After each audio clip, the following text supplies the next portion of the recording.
기도드리겠습니다. 은혜 되네요.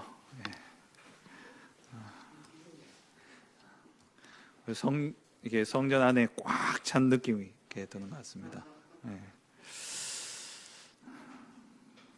특성은 잊어도 여호와는 잊지 마시기 바랍니다. 복음의 말씀을 주신 여호와를 잊지 말라 말씀하셨죠. 우리가 이 말씀을 여호와를 잊어버리면 교만해집니다. 내가 했다 착각하게 되어서요.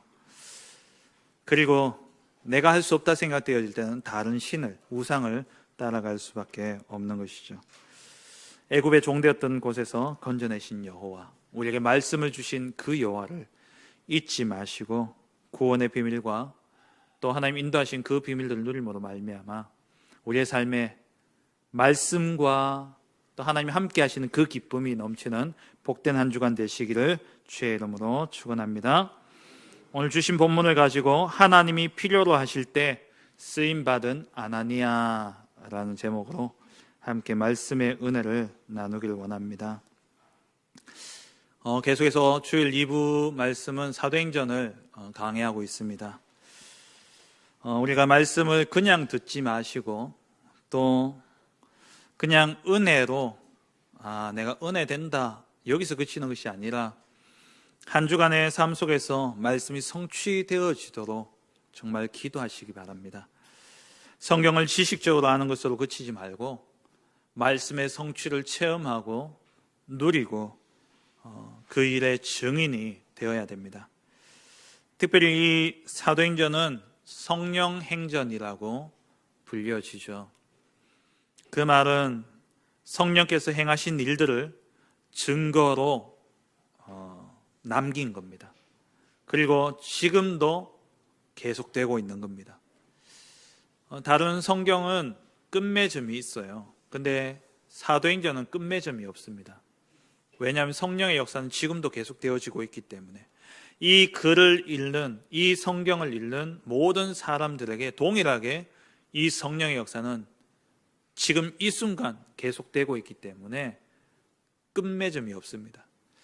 그래서 하나님의 성령, 그 성령이 지금도 저와 우리와 함께하고 계심을 믿고 그 성령의 역사로 말씀이 성취되어지는 그러한 응답들을 매주 확인하는 은혜가 있기를 주의 이름으로 축원합니다. 말씀이 살아 역사하는 응답을 누리셔야 돼요. 말씀을 듣고 그리고 그 말씀이 믿어지고 그리고 그 말씀이 성취되어질 것을 기대하면서 현장에서 하나님이 하시는 일을 보는 것, 그게 신앙생활입니다.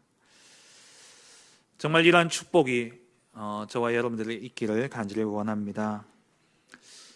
사랑하는 성도님들, 여러분들의 소원은 무엇입니까?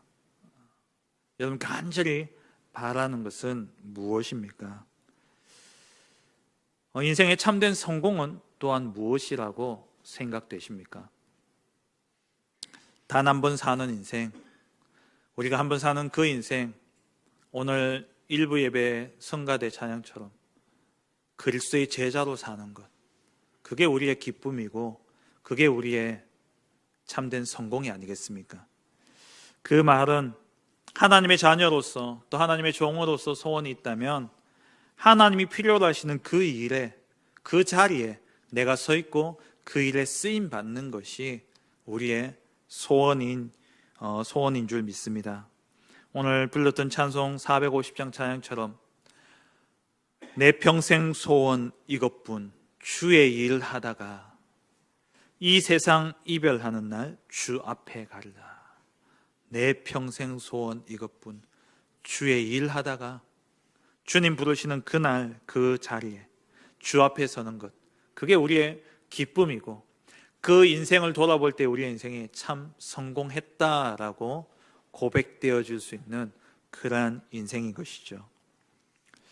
각자의 소명대로 쓰임받다가 하나님께 부름받아 가는 것, 그게 우리의 최고 가치 있는 인생인 것입니다. 마태복음 25장에 보면은 천국 비유에 대해서, 천국에 대한 비유가 나오죠.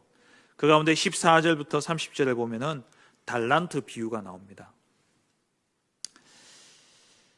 주인이 타국에 갈 때에 그 종들에게 각각 재능대로 금 5달란트, 2달란트, 1달란트를 주고 떠났다라고 15절에 말씀하고 있어요. 마태복음 25장 15절에 각각 그 재능대로 한 사람에게는 금 5달란트를, 한 사람에게는 2달란트를, 한 사람에게는 1달란트를 주고 떠났더니, 그런데 이렇게 달란트를 받은 이 3명의 종들 가운데 5달란트 받은 자와 2달란트 받은 자는 갑절로 그 달란트를 남겼습니다.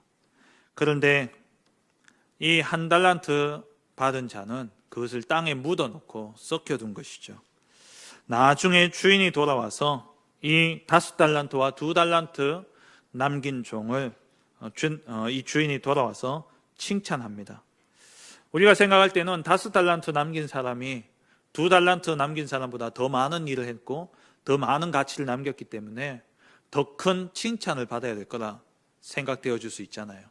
그런데 주님은 보면은 마태복음 25장에 보면 똑같이 칭찬하십니다. 21절에 그 주인이 이르되 잘하였도다 착하고 충성된 종아 네가 적은 일에 충성하였음에 내가 많은 것을 네게 맡기리니 네 주인의 즐거움에 참여할지어다.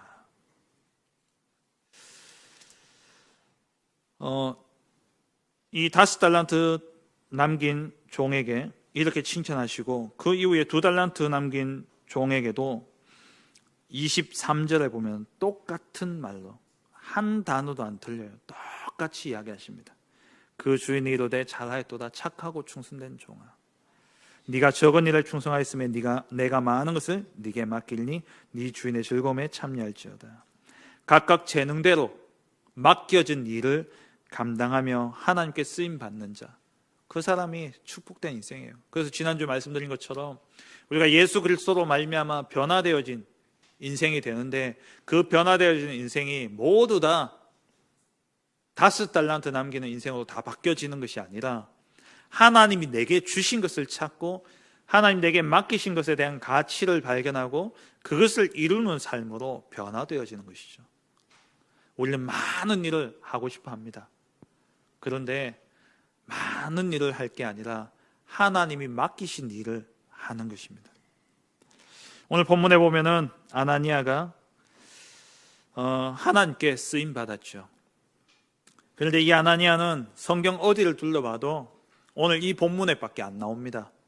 나중에 바울이 자기 간증할 때 그때 다메섹의 아나니아를 통해 가지고 내가 아나니아를 통해서 하나님의 은혜를 입었다 뭐 이런 내용의 간증은 나오면서 아나니아 이름이 나오지만 이 사도행전 9장에 나오는 이 아나니아는 오늘 이 본문 여기에 이 단 한 번의 사건에만 나오고 있습니다. 단 한 번 쓰임 받았는데 우리가 볼 때는 가장 크게 쓰임 받은 인물 아닙니까? 단 한 번인데 대전도자 바울이 회심하는 그 일에 있어서 결정적인 역할을 한 사람이 바로 아나니아였습니다. 제 기도 제목입니다. 한 번 쓰임 받더라도 전도자 바울 같은 제자 남길 수 있도록.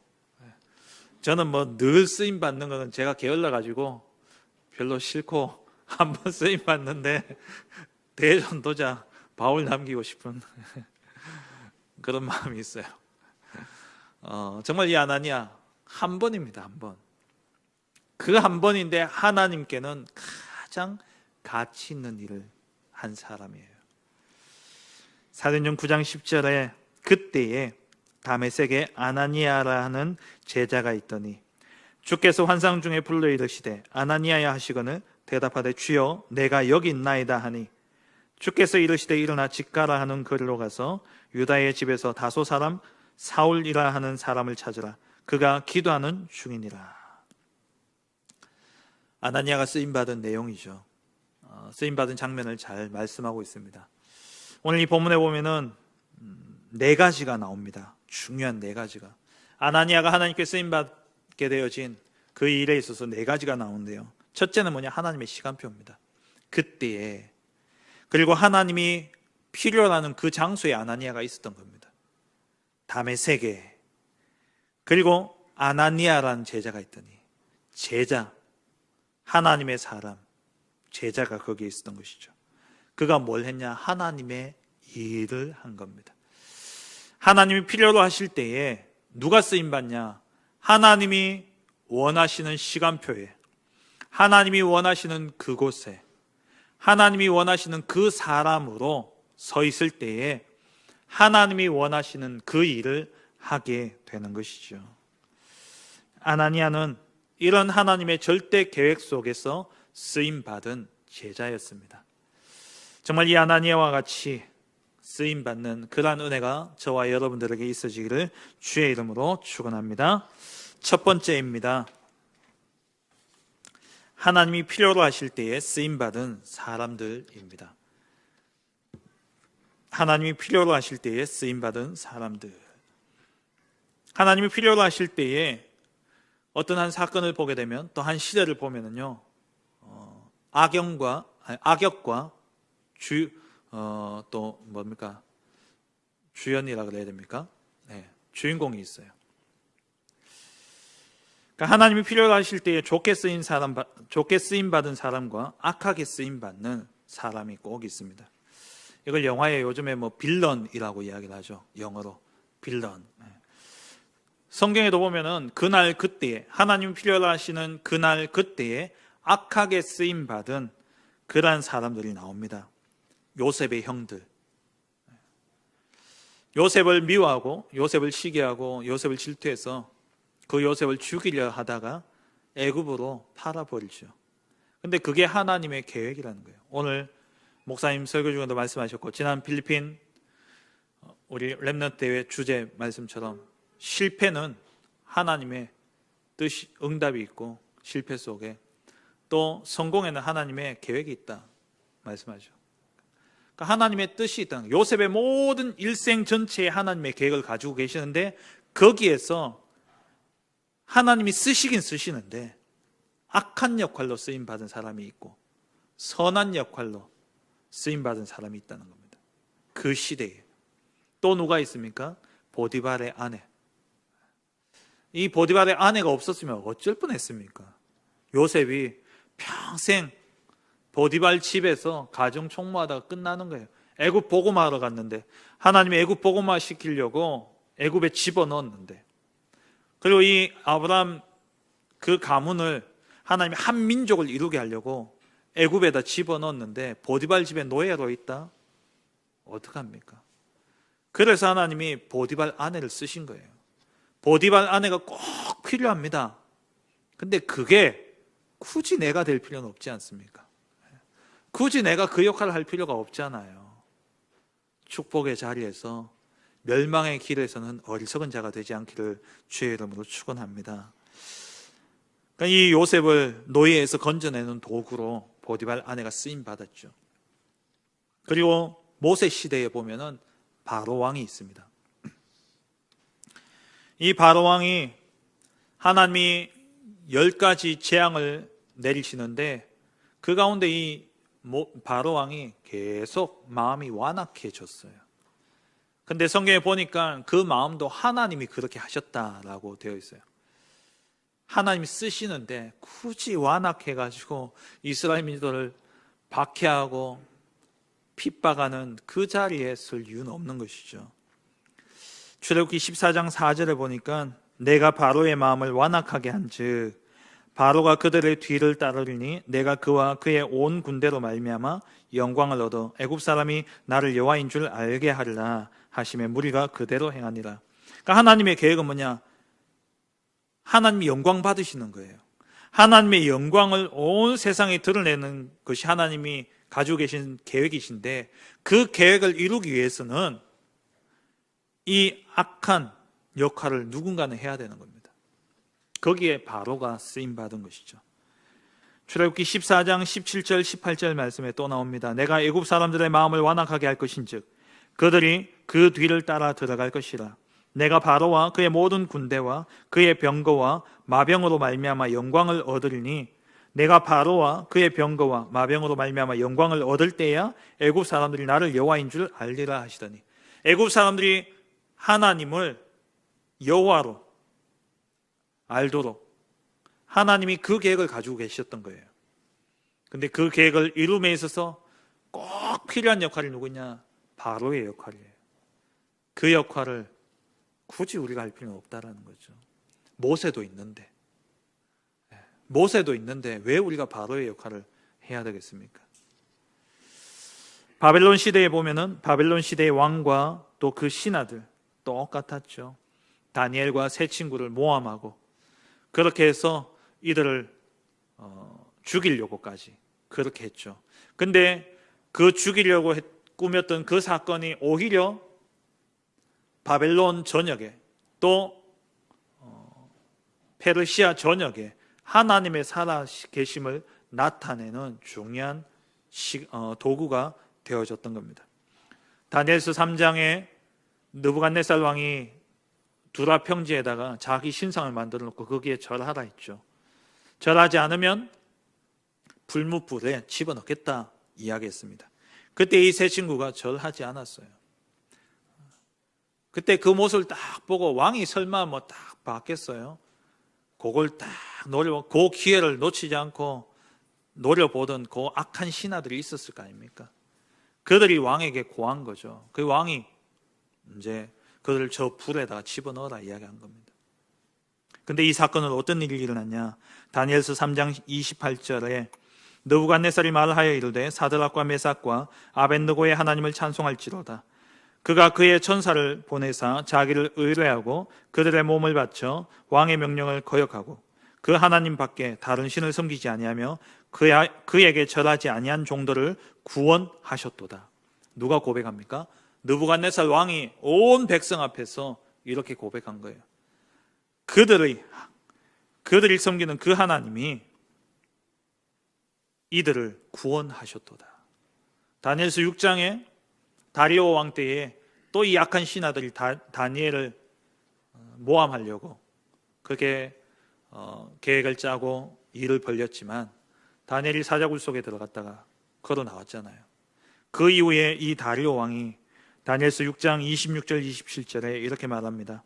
내가 이제 조서를 내리노라. 내 나라 관할 아래에 있는 사람들은 다 다니엘의 하나님 앞에서 떨며 두려워할지니 그는 살아계신 하나님이시요 영원히 변하지 않으실 이시며 그의 나라는 멸망하지 아니할 것이요 그의 권세는 무궁할 것이며 그는 구원도 하시며 건져내기도 하시며 하늘에서든지 땅에서든지 이적과 기사를 행하시는 이로서 다니엘을 구원하여 사자의 입에서 벗어나게 하셨습니다 하였더라. 이때는 다리오 왕 페르시아 제국 때였어요. 풀무불에 들어갔던 그 사건은 바벨론 시대였습니다. 그 사건 때문에 바벨론 전역에 하나님의 이름이 선포되어졌어요. 그런데 그 이후에 메데, 바사 왕국이 바뀌어지죠. 그리고 왕국이 바뀌고 난 다음에 하나님이 다시 페르시아의 하나님의 살아계심을 나타내야 되는 겁니다. 그때 누굴 쓰셨냐? 이 악한 신하들을 쓰신 거예요. 이들이 만약에 이러한 권모수술을 안 꾸몄다면 다니엘이 믿는 하나님이 어떻게 페르시아 전역에 선포될 수 있었겠습니까? 꼭 필요한 인물이에요. 그런데 굳이 그 악역을 우리가 할 필요는 없다는 거죠. 물론 좋은 영화, 훌륭한 영화에는 악역했는 사람이 또 큰 인기를 끌 때가 있습니다. 그건 영화고 그건 배역이기 때문에 그만두면 되잖아요. 다음에 또 선한 역할 할 수 있잖아요. 근데 우리 인생 한 번밖에 없는 인생인데 굳이 그렇게 쓰임받을 이유가 있냐라는 거예요. 또 누가 있습니까? 역사상 가장 악역을 담당했던 인물, 하지만 인류 역사의 최고의 역할을 담당했던 인물, 가룟 유다입니다. 가룟 유다.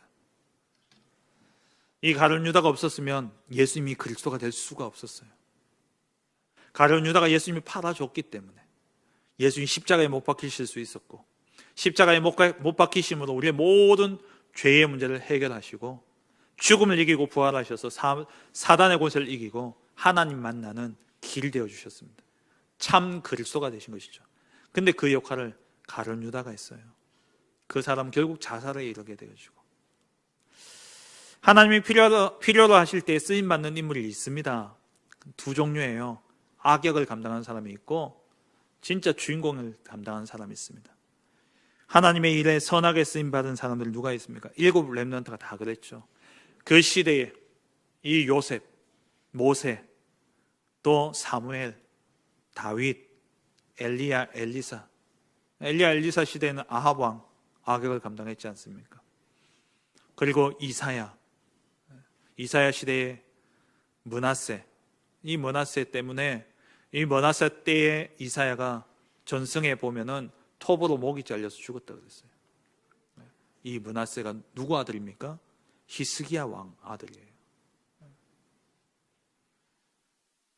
시대마다 이런 악역들이 있었는데 그 시대마다 하나님은 진짜 하나님의 일을 위해서 사용하시는 사람들이 있었다라는 겁니다. 오늘 본문에 나오는 아나니아처럼. 그렇다면 저와 여러분들이 하나님께 쓰임받되 정말 하나님이 필요로 하시는 그 일을 두고 하나님의 선한 계획을 두고 우리가 쓰임받아야 되지 않겠습니까? 두 번째로 하나님의 선한 사역에 쓰임받기 위해서 우리가 어떻게 해야 되느냐? 결론적으로 말씀드리면 하나님의 절대 계획을 봐야 됩니다. 하나님의 절대 계획을 보지 못하면은 그 상황 속에서 그릇된 판단을 하게 되어지고 쉬운 길을 택하게 되어지고 세상의 길을 택하게 되어지는데 그게 결국 하나님의 역사에 있어서 빌런이 되어지는 거예요. 악역을 감당하게 되어지는 것이죠. 하나님이 원하시는 그 시간, 그 장소, 그 일 속에 우리가 있어야 되는데 그 속에 있어야 우리가 하나님께 쓰임 받는데 우리가 그 하나님의 계획을 보지 못하니까 내 생각, 내 기준, 나의 생각으로 판단하고 결정하고 선택하는 거예요. 그 선택이 결국에는 하나님의 뜻을 이루는 데 쓰임 받지만 합력해서 선을 이루지만 악한 데 쓰임 받게 되어지는 겁니다. 그래서 우리는 하나님의 절대 계획을 봐야 돼요. 그러기 위해서 어떻게 해야 되느냐? 첫째로 생명력인 이 복음의 말씀으로 하나님이 내게 주신 것을 살려내야 됩니다. 하나님이 내게 주신 것, 그게 뭡니까? 창세기 1장 27절에 하나님의 형상대로 우리는 지음받았습니다. 우리가 이것을 살려낸다면 우리 하나님의 절대 계획 속에 들어가게 되어지는 것이죠. 하나님의 형상대로 우리가 창조함 받았습니다. 그 형상은 하나님이 창세기 2장 7절에 코에 생기를 불어넣으셔서 우리 이 흙덩이인 먼지 덩어리인 우리 안에 생기를 불어넣으셔서 우리 안에 영혼을 가진 영적 존재로 창조하셨습니다. 그 영혼에 하나님의 형상을 담아주신 거예요. 그런데 이 영혼이 하나님을 떠나버렸다는 겁니다. 하나님을 떠남으로 말미암아서 하나님의 형상을 잃어버렸어요. 그래서 에덴의 축복을 다 상실해버린 겁니다. 에덴 동산에서 쫓겨난 게 중요한 게 아니라 에덴 동산에 계속 있었어도 에덴의 축복을 누리지 못하는 존재가 되어버린 거예요. 그 에덴 동산의 완전하고 완벽한 조건 아닙니까? 인간이 살아갈 수 있는 최상의 조건, 완전한 조건이에요. 그게 갖춰져 있는 그 에덴 동산에서 우리는 뭐하고 있냐? 하나님의 영이 떠나버렸기 때문에 거기서 허전해하고 공허해하고 늘 부족해하고 결핍하고 그렇게 살아가는 겁니다. 그래서 하나님이 그렇게 사느니 쫓아내보낸 거예요. 에덴 동산에서 쫓겨나버린 거죠. 이것을 회복하도록 주신 것이 바로 말씀입니다. 요한복음 1장 1절에 태초에 말씀이 계시니라. 이 말씀이 하나님과 함께 계셨고 누굽니까? 그리스도죠. 그리스도의 말씀을 주셔서 생명 대신 내가 곧 부활이요 생명이다 말씀하셨잖아요. 나는 부활이요 생명이다. 예수님이 생명이셔요. 그 예수님을 믿는 자에게 하나님이 영원한 생명을 주셨습니다. 그 생명의 능력이 우리에게 무엇으로 주어졌냐? 말씀으로 주어졌다는 거예요. 그래서 우리가 이 말씀을 붙잡는 것, 말씀을 따라가는 것, 그게 하나님의 형상을 회복하고 우리의 영을 살리는 길인 것입니다. 복음의 말씀을 쫓아가는 것. 그래서 우리는 말씀의 흐름을 놓쳐서는 안 됩니다. 말씀의 흐름 속에 있어야지 하나님이 이루어 가시는 시간표와 하나님이 원하시는 방향을 알게 됩니다. 우리는 말씀의 흐름을 따라가야 돼요. 그래서 주일 강단 말씀을요 정말 생명같이 받으셔야 됩니다. 말씀을 가지고 여러분 삶의 현장에 돌아가서도요, 계속 보고 듣고 붙잡고 기도하고, 문제 생기면, 이해되어지지 않는 사건과 일들이 생기면 또 말씀 속에 들어가서 하나님이 어떻게 답을 주셨는가 확인하고, 그렇게 말씀과 내가 맞아져 가야 돼요. 강단 말씀 그냥 흘려듣지 마세요. 정말 생명같이 받으셔야 됩니다. 길이 이거 하나밖에 없다면 여러분 어떻게 하시겠습니까? 어떻게 하시겠어요? 잡아야죠. 강단 말씀, 이게 우리에겐 생명이고 이것이 우리에겐 답입니다. 그리고 새벽 기도를 통해서 주중에 주어지는 본부 말씀 흐름들이 전달되어지죠. 핵심 산업선교, 또 전도학, 그리고 주일 본부 강단들, 모두 다는 할 수 없지만 그 흐름들을 새벽 기도를 통해서 전달하고 있습니다. 여러분 하루를 시작하실 때에 새벽 말씀 꼭 듣고 시작하세요. 그 말씀 흐름을 놓치면요, 열심히 내가 하나님을 위한다고 했는데 예수 믿기 전에 사울처럼 되는 거예요. 열심히 예수님 따라다니면서 예수님 위한다고 했는데 결국 결정적인 순간에 변화되어지지 않는 나의 각인과 뿌리와 체질, 그것 때문에 예수님 팔아버리는 가룟 유다가 되어지는 겁니다. 정말 말씀 따라가셔야 돼요. 말씀 흐름 속에 있으셔야 됩니다. 그리고 본부 집회, 특별히 지금 중요한 말씀들이 많이 쏟아지고 있습니다. 2022년 우리가 받을 응답을 두고 지금 베이스를 계속 깔아가고 있어요. 그런데 본부 말씀을 다 직장생활 하시면 어떻게 또 들으실 수 있겠습니까? 그래서 좀 늦지만 아까 광고 드린 것처럼 밤 10시에 이 흐름을 전달하는 집중 훈련을 하겠다는 겁니다. 밤 10시에 월요일 날, 목요일 날. 여러분 신청하시기 바랍니다. 신청자에 한해서만 링크를 보내드릴 겁니다. 왜냐하면 이거는 그냥 하는 훈련이 아니라 진짜 집중 훈련이에요. 우리가 오롯이 집중해서 내년 한 해의 응답을 지금 준비하는, 한 해 농사를 준비하는 그러한 훈련입니다. 그래서 여러분 정말 결단하시고 저한테 개인적으로 꼭 신청하시기 바랍니다. 그래서 말씀의 흐름을 놓치시면 안 돼요. 말씀이 생명이고 그 말씀이 생명력이기 때문에 말씀을 통해서만 우리의 영혼이 살고 우리의 육신이 살고 우리의 마음과 생각이 다 살아나는 겁니다. 우리의 마음과 생각이 결국 뇌와 연결되어지고 뇌에 이 각인되어진 게 나도 모르게 내 영혼에 연결되어지는 겁니다. 그럼 이 영혼이 마음과 생각에 무엇이 담겼느냐에 따라서 하나님을 향하느냐 아니면 하나님이 없는 흑암을 향하느냐 갈라지게 되어 있어요. 우리의 마음과 생각에 하나님의 말씀이 임해 있으면 우리의 영혼은 자연스레 어디를 향하느냐? 보좌를 향하게 되어 있는 겁니다. 그러면 이 영혼이 영원을 향하게 되어지는데 하나님이 계신 보좌를 향하느냐 아니면 하나님이 없는 저 지옥 흑암을 향하느냐, 영원을 향하게 되어 있어요. 그게 거기서 끝나지 않고 다시 우리의 몸과 우리의 삶을 통해서 우리의 현장을 통해서 나타난단 말입니다. 오늘 우리 강단 일부 결론에서 목사님 말씀하셨잖아요. 이게 나타나요. 그럼 중요한 건 뭡니까? 우리의 영혼과 영혼을 바꿀 수는 없습니다. 뭘 바꿀 수 있냐? 지금 내 마음과 내 생각은 바꿀 수 있어요. 무엇을 통해서? 말씀에 집중함으로. 말씀에 오롯이 집중 속에 들어가셔야 됩니다. 집중 시대예요.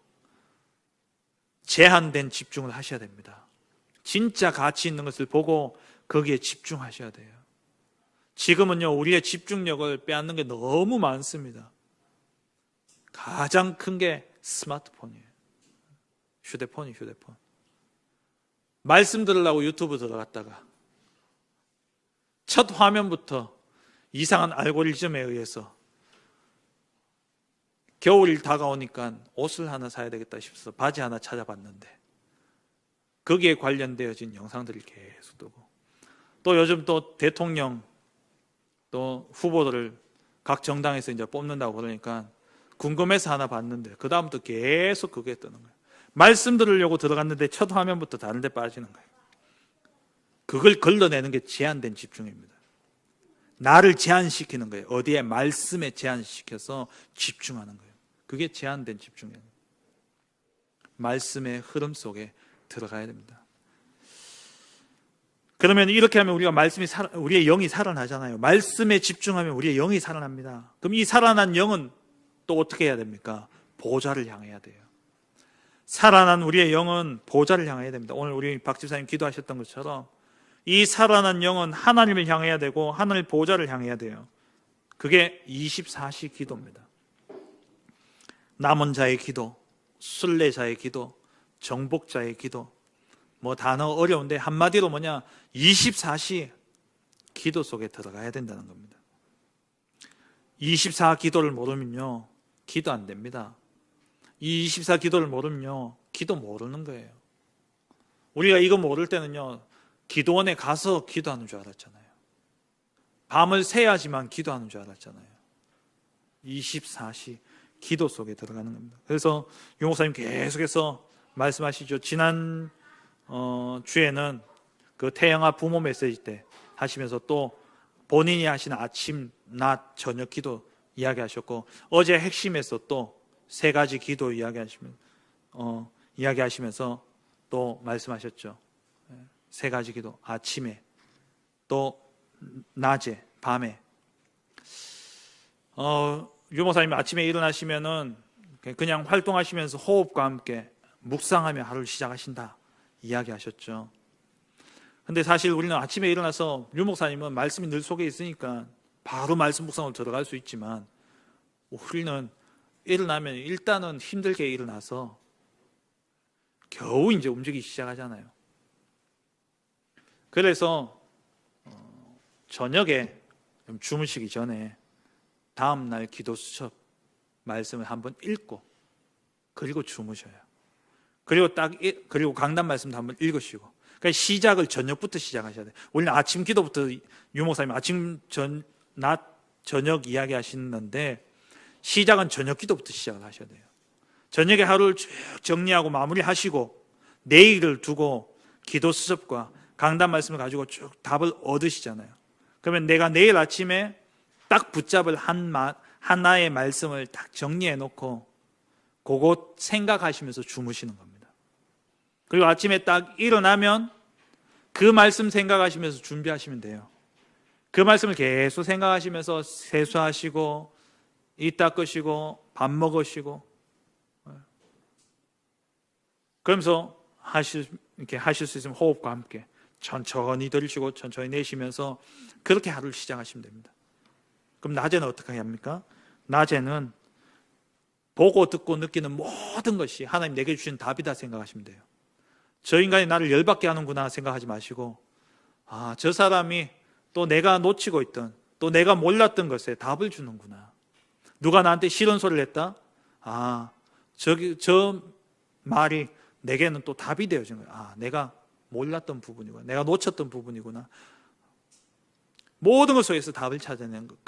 그게 바로 낮 시간에 드리는 기도입니다.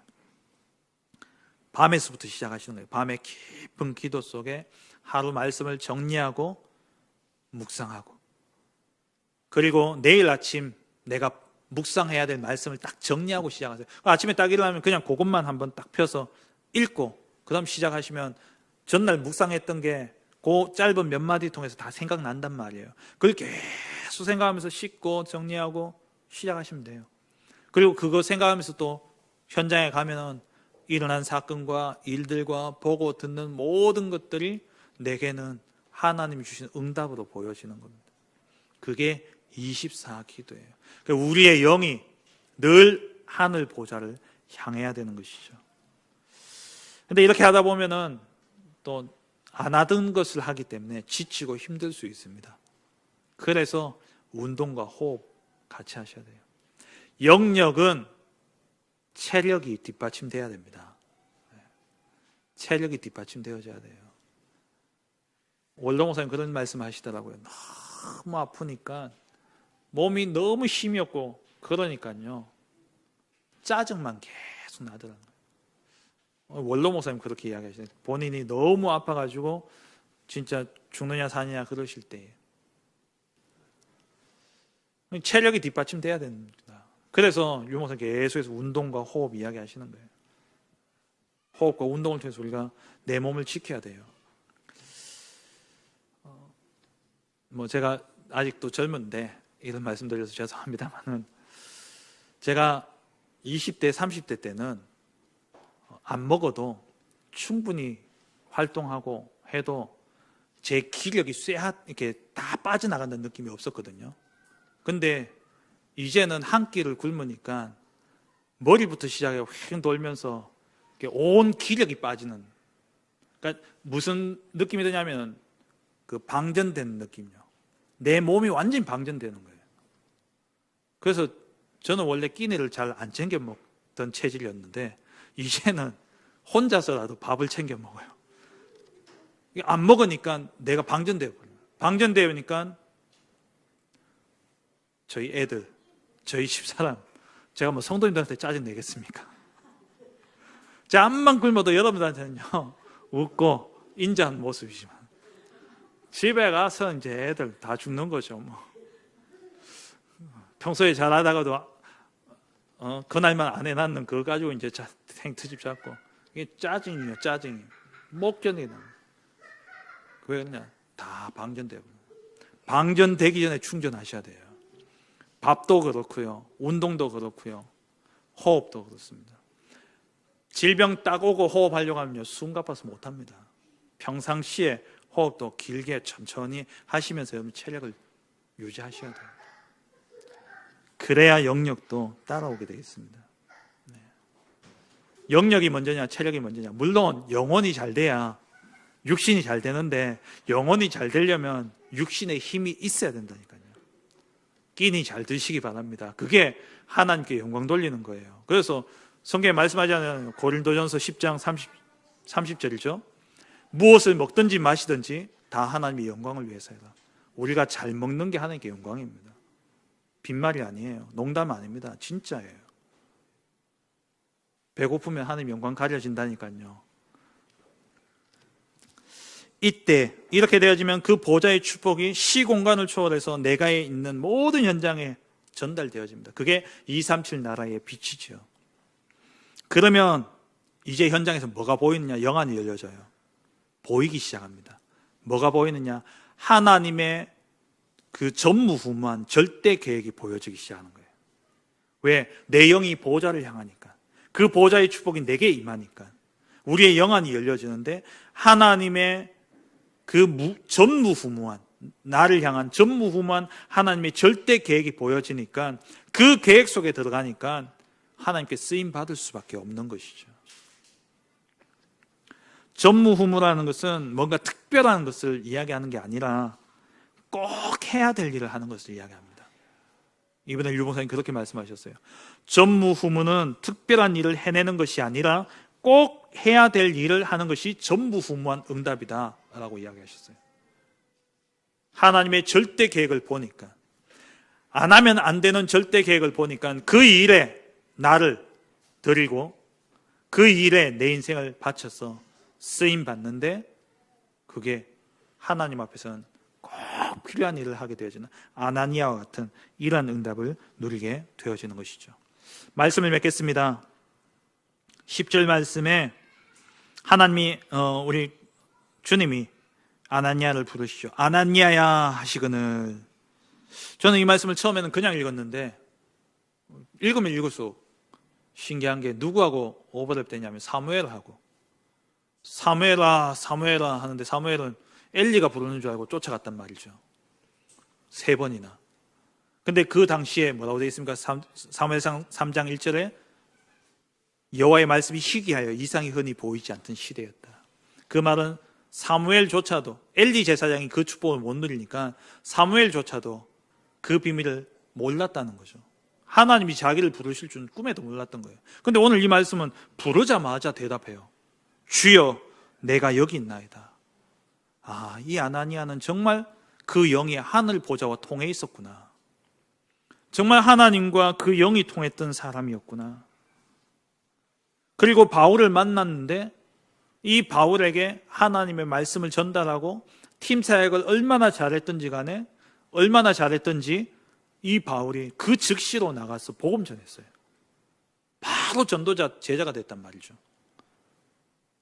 그 정도로 이 아나니아는 말씀이 정리되어졌던 사람입니다. 하나님의 말씀 흐름 속에 있었고 그 말씀이 다 정리되어졌던 사람이었어요. 그 말씀으로 자기의 영이 살아났고 그 영이 하늘 보좌와 통했던 인물이 아나니아였습니다. 그래서 이 아나니아를 통해서 하나님이 굳이 그때에 다메섹에 그 당시에 5만 명 이상의 그 다메섹에 많은 기독교인들이 있었다 그래요. 그러니까 바울이 다른 데 가지 않고 이 피난해가지고 기독교인들이 다 다메섹에 가 있으니까 다메섹에 갈 공문을 청해가지고 간 거예요. 그만큼 거기에 기독교인들이 많았습니다. 그런데 그 가운데 누구를? 아나니아를 쓰셨다는 거예요. 그때에 다메섹에 아나니아라는 제자가 있더니 그때에 테크노폴리스 하나교회에 여러분 이름 넣으시고 나 최상국이 있었더니 그래서 하나님이 영생받기로 작정된 자를 붙이시고 하나님 제자 바울을 붙이시는 거예요. 하나님이 필요로 하실 때에 하나님이 뜻이 이루어지는 그 선한 사역으로 쓰임받기 위해서 뭐 해야 되냐? 우리의 영혼을 살리는 하나님 내게 주신 그 하나님의 형상을 살리는 우리의 영을 살리는 말씀의 흐름 속에 우리가 있어야 됩니다. 그리고 그 살아난 우리의 영이 보좌를 향해야 돼요. 24시 기도 속에 있어야 되는 것이죠. 그러면 내 모든 삶의 현장에 하나님의 전무후무한 절대 계획이 보여지게 됩니다. 그 계획 속에 우리가 들어가는 그때 하나님이 아나니아와 같이 저와 여러분들을 사용하실 것입니다. 이번 주에 정말 간절히 기도하세요. 하나님 나를 아나니아와 같이 사용하여 주옵소서. 하나님이 필요로 하시는 그 일에 하나님 나를 사용하여 주옵소서. 주님 내가 여기 있나이다. 아나니아의 고백처럼 주여 내가 여기 있나이다. 그렇게 대답하며 하나님께 쓰임받는 우리 모든 성도님들 되시길 주의 이름으로 축원합니다. 전능하신 하나님 아버지 감사를 빕니다. 하나님이 필요로 하시는 그때에 쓰임받을 절대 제자로 우리를 불러주시는 애 감사드립니다.